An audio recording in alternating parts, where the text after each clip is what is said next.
ദേശീയ തലത്തിലുള്ള പ്രധാനപ്പെട്ട വാർത്തകളിലേക്ക് പോകുമ്പോൾ NDA സർക്കാരിന്റെ സത്യപ്രതിജ്ഞ, വകുപ്പ് വിഭജനം, സഖ്യകക്ഷികളുടെ വലിയ അതൃപ്തി, ഇനി സ്പീക്കർ തെരഞ്ഞെടുപ്പ് വരാൻ വേണ്ടി പോകുന്നു, അതിൽ സ്വീകരിക്കുന്ന നിലപാട്, ഇതൊക്കെയാണ് രാഷ്ട്രീയ വൃത്തങ്ങളിൽ പ്രധാന ചർച്ചയായി നിൽക്കുന്നത്. ഏതായാലും വകുപ്പ് വിഭജനവും സത്യപ്രതിജ്ഞയും ഒക്കെ കഴിഞ്ഞപ്പോൾ ഘടകകക്ഷികളുടെ പൊതുവായ വികാരം അപ്രസക്തമായ വകുപ്പുകൾ കൊടുത്ത് അവരെ ഒതുക്കി എന്ന് തന്നെയാണ്. പ്രത്യേകിച്ചും ഈ സർക്കാരിൽ നിർണായക ഘടകമായ JDUവിൻ്റെയും TDPയുടെയും നിലപാട് ഇതുതന്നെയാണ്. അതുകൊണ്ട് തന്നെ സ്പീക്കർ തെരഞ്ഞെടുപ്പ് വരുമ്പോൾ ശക്തമായ നിലപാട് സ്വീകരിക്കാനാണ് അവരുടെ തീരുമാനം. ആ പദവിയിൽ വിട്ടുവീഴ്ച വേണ്ട എന്ന നിലപാടിലേക്ക് എത്തുകയാണ്. ഇത് BJPയെ എത്ര കണ്ട് പ്രതിരോധത്തിലാക്കുമെന്നതാണ് ഏറ്റവും പ്രധാനപ്പെട്ട കാര്യം. മൂന്നാം മോദി സർക്കാരിൽ പ്രധാന വകുപ്പുകൾ BJP കൈയടക്കിയതിൽ അതൃപ്തി തുടർന്ന് JDUവും തെലുങ്കുദേശം പാർട്ടിയും. ആഭ്യന്തരം, പ്രതിരോധം, ധനകാര്യം, ആരോഗ്യം, വിദേശകാര്യം, റെയിൽവേ, കൃഷി എന്നിങ്ങനെ സുപ്രധാന വകുപ്പുകളെല്ലാം BJP തന്നെ കൈവശം വച്ചിരിക്കുകയാണ്. JDUവിൻ്റെയും TDPയുടെയും വിലപേശലിനും സമ്മർദ്ദ തന്ത്രങ്ങൾക്കും BJP വഴങ്ങിയിട്ടില്ല എന്നത് സഖ്യത്തിൽ തുടക്കത്തിൽ തന്നെ അസ്വാരസ്യങ്ങൾക്ക് തുടക്കമിട്ടിട്ടുണ്ട്. വിവരങ്ങളുമായി സ്വാതിയാണ് ദില്ലിയിൽ നിന്ന് നമ്മളോടൊപ്പം ചേരാൻ വേണ്ടി പോകുന്നത്. നോക്കാം ദേശീയ തലത്തിൽ എന്താണ് സംഭവിച്ചുകൊണ്ടിരിക്കുന്നതെന്ന്, എങ്ങനെയാണ് ഇനിയുള്ള ഒരു മുന്നോട്ട് പോക്ക് NDA സർക്കാരിനെ സംബന്ധിച്ച് നിർണായകമാകുന്നത് എന്ന് നോക്കാം. Swathi, good morning. Good morning Manu. Swathi, വകുപ്പ് വിഭജനവും സത്യപ്രതിജ്ഞയും ഒക്കെ കഴിഞ്ഞിരിക്കുന്നു.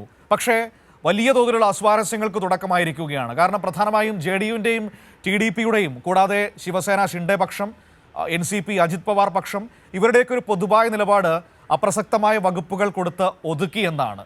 അത് വലിയ അസ്വാരസ്യങ്ങൾക്ക് ഇടവയ്ക്കുന്നുണ്ട്. അവരുടെ അടുത്ത നിലപാട് എന്തായിരിക്കുമെന്ന് അറിയാനും നമുക്ക് ആകാംക്ഷയുണ്ട്. ഒപ്പം സ്പീക്കർ പദവിയിലേക്കുള്ള തെരഞ്ഞെടുപ്പ് വരാൻ വേണ്ടി പോവുകയാണ്. അപ്പോൾ സ്വാഭാവികമായും ആ പദവിക്ക് വേണ്ടി ശക്തമായ നീക്കങ്ങൾ നടത്തുകയാണ് JDUവും TDPയും. തീർച്ചയായും മനു, ഈ സത്യപ്രതിജ്ഞയൊക്കെ കഴിഞ്ഞ് ഈ ഒറ്റയ്ക്ക് കേവല ഭൂരിപക്ഷം പോലും ലഭിക്കാത്തൊരു സാഹചര്യത്തിൽ ഈ സഖ്യകക്ഷികളെല്ലാം ചേർത്ത് നിർത്താൻ വേണ്ടിയിട്ടുള്ള വലിയ നീക്കങ്ങൾ ആണ് നടന്നത്. വലിയ നാടകീയ നീക്കങ്ങൾക്കൊടുവിലാണ് സഖ്യകക്ഷികൾ അവരോടൊപ്പം ചേർന്നുകൊണ്ട് സർക്കാർ രൂപീകരിക്കാനുള്ള തീരുമാനത്തിലേക്കൊക്കെ എത്തുന്നത്. എന്നാൽ അതിലൊക്കെ തന്നെയും പ്രധാനം സഖ്യകക്ഷികൾ വലിയ തരത്തിലുള്ള വിലപേശൽ ഈ വകുപ്പുമായി ബന്ധപ്പെട്ട് അല്ലെങ്കിൽ മന്ത്രിതല ചർച്ചയുമായി ബന്ധപ്പെട്ട് നടത്തിയിരുന്നു എന്നുള്ളതാണ്. എന്നാൽ ഈ വകുപ്പ് വന്നതിന് ശേഷം അല്ലെങ്കിൽ മന്ത്രിസഭയിലേക്ക് എത്തുമ്പോൾ ഈ വകുപ്പുകളെല്ലാം ഈ സഖ്യകക്ഷികൾക്ക് കിട്ടിയിട്ടുള്ള വകുപ്പുകളെല്ലാം വളരെ അപ്രസക്തമായ വകുപ്പുകളാണ് എന്നുള്ള പരാതി നേരത്തെ തന്നെ ഉയരുകയാണ്. അതുമായി ബന്ധപ്പെട്ട ചർച്ചകളൊക്കെ തന്നെയും സഖ്യകക്ഷികൾ ഉന്നയിക്കുന്നുണ്ട്. അതുമായി ബന്ധപ്പെട്ട ആരോപണങ്ങൾ ഉന്നയിക്കുന്നുണ്ട്. നമുക്ക് പരിശോധിച്ചാൽ തന്നെ മനസ്സിലാവുന്നതാണ് ഏറ്റവും പ്രധാനപ്പെട്ട വകുപ്പുകൾ വിദേശകാര്യം, റെയിൽവേ, ആരോഗ്യം അടക്കമുള്ള വകുപ്പുകൾ പൂർണ്ണമായും BJPയുടെ പക്കൽ തന്നെയാണ് ഇപ്പോൾ നിലനിൽക്കുന്നത് എന്നുള്ളത് നമ്മുടെ മുന്നിലുള്ള ഉദാഹരണം തന്നെയാണ്. അതുകൊണ്ട് തന്നെ ഈ വിഷയത്തിൽ വലിയ തരത്തിലുള്ള അതൃപ്തി കക്ഷികൾക്കിടയിലുണ്ട്. അത് വലിയ തരത്തിൽ ഈ സർക്കാരിനെയും ബാധിക്കുന്ന തരത്തിലേക്കൊക്കെയാണ് ചർച്ചകൾ പുരോഗമിച്ചുകൊണ്ടിരിക്കുന്നത്.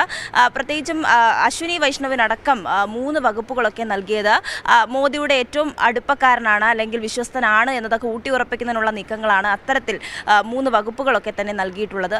അതേസമയം TDPയും JDUവും വലിയ തരത്തിൽ കൂടുതൽ വിലപേശലൊക്കെ തന്നെ നേരത്തെ നടത്തിയിരുന്നതാണ്. കൃത്യമായ ആവശ്യങ്ങൾ അവർ ഉന്നയിച്ചതാണ്. അതിൽ നിന്നും ഒരു അല്പം പോലും പിന്നോട്ട് മാറാൻ തങ്ങൾ തയ്യാറല്ല എന്ന നിലപാടിൽ തന്നെ ഉറച്ചു മുന്നോട്ട് പോകുമ്പോഴാണ് ഈ വകുപ്പുകളുടെ കാര്യത്തിലുള്ള തീരുമാനം വന്നപ്പോഴേക്കും പൂർണ്ണമായും അവരെ അവഗണിച്ചു എന്നുള്ള ആരോപണം കൂടുതൽ ശക്തമാവുകയാണ്. അതേസമയം ഈ റെയിൽവേ അടക്കമുള്ള പ്രധാന വകുപ്പുകൾ നേരത്തെ തന്നെ ചോദിച്ചിരുന്നു. ഈ സഹമന്ത്രി സ്ഥാനങ്ങൾ, അതുപോലെ സ്പീക്കർ പദവി അടക്കം ഇവർ ആവശ്യപ്പെട്ടിരുന്നു. എന്നാൽ ഇനിയുള്ളത്, അതായത് ഈ മന്ത്രിസഭയുമായി ബന്ധപ്പെട്ട വകുപ്പ് വിഭജനം ഒക്കെ പൂർത്തിയാകുമ്പോൾ ഇനി ബാക്കിയുള്ളത് സ്പീക്കർ ആരായിരിക്കും എന്നുള്ളത് തന്നെയാണ്.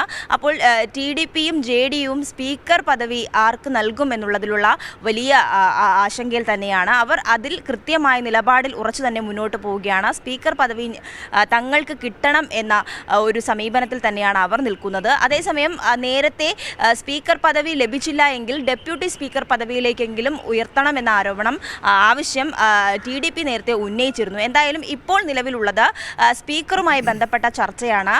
നിലവിൽ BJP നേതൃത്വം ഓം ബിർളയെ തന്നെ, അതായത് കഴിഞ്ഞ സ്പീക്കറായിട്ടുള്ള ഓം ബിർളയെ തന്നെയാണ് പരിഗണിക്കാൻ വേണ്ടി സാധ്യത എന്ന് തന്നെയാണ് മനസ്സിലാക്കുന്നത്. പ്രത്യേകിച്ചും ഇവർ ഇത് സംബന്ധിച്ച ചർച്ചകളിൽ നിന്നും പൂർണ്ണമായി ഒഴിവായി നിൽക്കുന്ന ഒരു കാഴ്ച കൂടി കാണുന്നുണ്ട്. പ്രത്യേകിച്ചും TDPയും JDUവും കൃത്യമായ നിലപാട് ഈ സ്പീക്കർ പദവിയുമായി ബന്ധപ്പെട്ട് മുന്നോട്ട് വയ്ക്കുന്ന സാഹചര്യത്തിൽ പോലും അതുമായി ബന്ധപ്പെട്ട പ്രതികരണം നടത്താൻ ഇപ്പോൾ BJP തയ്യാറാകുന്നില്ല. അത് സംബന്ധിച്ച ചർച്ചകളൊക്കെ രഹസ്യമായി നടത്തുന്നു എന്ന ആരോപണം കൂടി ഇപ്പോൾ ഉയരുന്ന ഒരു സാഹചര്യമുണ്ട്. എന്തായാലും സഖ്യ സഖ്യകക്ഷികൾ ഈ നിലയിൽ ഉറച്ചു നിൽക്കുകയാണ്.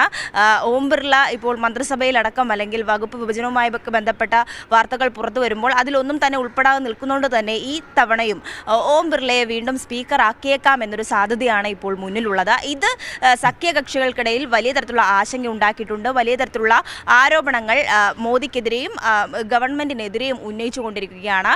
തുടക്കം മുതൽ തന്നെ ഇത്തരത്തിലുള്ള ആശങ്കകൾ സഖ്യകക്ഷികളെ കൂട്ടുപിടിച്ചുകൊണ്ട് മുന്നോട്ട് പോകുമ്പോൾ അവർ പൂർണ്ണമായും അധികാരം കൈവശം വെച്ചുകൊണ്ട് സഖ്യകക്ഷികളെ ഒതുക്കാൻ വേണ്ടിയുള്ള നീക്കങ്ങൾ തുടക്കം തന്നെ ആരംഭിച്ചിരുന്നു. എന്നാൽ അതിനെയൊക്കെ തള്ളിക്കൊണ്ട് കൃത്യമായ നിലപാട് രേഖപ്പെടുത്തി തന്നെയാണ് സഖ്യകക്ഷികൾ മുന്നോട്ട് പോകുന്നത്. എന്നാൽ മന്ത്രിസഭാ തീരുമാനത്തിലേക്കൊക്കെ വരുമ്പോഴേക്കും ഇതിൽ നിന്നും പൂർണ്ണമായും വ്യതിചലിക്കുന്ന ഒരു കാഴ്ച BJP അവരുടെ നയങ്ങളിൽ തന്നെ ഉറച്ചു നിൽക്കുന്ന ഒരു കാഴ്ച തന്നെയാണ് കാണുന്നത്. എന്തായാലും ഇത് ഈ സർക്കാരിനെ കാര്യമായി ബാധിക്കും എന്നുള്ളതിൽ സംശയമില്ല.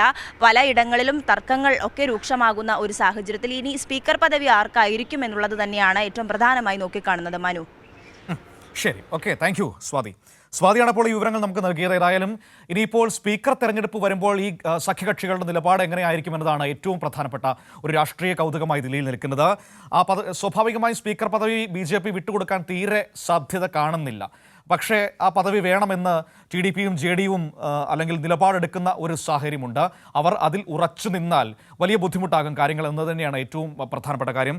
കാരണം ഈ സ്പീക്കറിനെ ഉപയോഗിച്ചുകൊണ്ട് സഖ്യകക്ഷികളെ പിളർത്തുന്ന പരിപാടി BJP വളരെ മനോഹരമായി പല സംസ്ഥാനങ്ങളിലടക്കം ചെയ്തു പോരുന്നത് നമ്മൾ കണ്ടതാണ്. അതുകൊണ്ട് തന്നെ അത് JDUവിനും TDPക്കും നന്നായി അറിയുകയും ചെയ്യാം. അപ്പോൾ സ്വാഭാവികമായും സ്പീക്കർ പദവിയിൽ ഒരു നിയന്ത്രണം വേണം എന്ന് അവർ ആഗ്രഹിച്ചാൽ അവരെ തെറ്റു പറയാൻ കഴിയില്ല. അതുകൊണ്ട് തന്നെ അവരെങ്ങനെ വരും ദിവസങ്ങളിൽ ഇപ്പോൾ സ്വീകരിച്ചിരിക്കുന്ന നിലപാടിൽ ഉറച്ചു നിൽക്കുമോ എന്നതടക്കം നമുക്ക് കാത്തിരുന്ന് കാണേണ്ട ഒന്ന് തന്നെയാണ്.